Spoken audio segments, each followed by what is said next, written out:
ఒక 3 మంత్స్ రూమ్‌ని వదిలేసి వెళ్ళానో లేదో కానీ, వచ్చి చూసేసరికి కిచెన్ పరిస్థితి ఇది. అట్లుంటది సార్‌తో. ఏం పర్లేదు మనం ఉన్నాం కదా! క్లీన్ చేసేయొచ్చులే నో ప్రాబ్లమ్. దానికోసం ఒక చిన్న టిప్ చెప్తాను. నచ్చితే మీరు కూడా ఫాలో చేయండి. దానికోసం ఒక బౌల్ తీసుకొని బౌల్‌లో వాటర్ వేసి, కొంచెం సర్ఫు, నెక్స్ట్ బేకింగ్ సోడా, కొంచెం లెమన్ జ్యూస్ కూడా వేసుకొని వాటిని బాగా మరగబెట్టాలి. కొంచెం హీట్ అవ్వాలి వాటర్.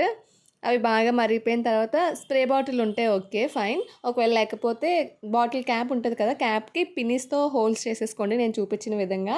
ఇప్పుడు మనం తయారు చేసుకున్నాం కదా! ఒక లిక్విడ్‌ని. ఆ లిక్విడ్‌ని ఆ బాటిల్‌లో వేసుకొని ఎక్కడెక్కడ జిడ్డు మరకలున్నాయో అక్కడంతా స్ప్రే చేసేసి స్క్రబ్బర్‌తో బాగా స్క్రబ్ చేసేయండి. చాలా అంటే చాలా ఈజీగా వదిలిపోతాయి.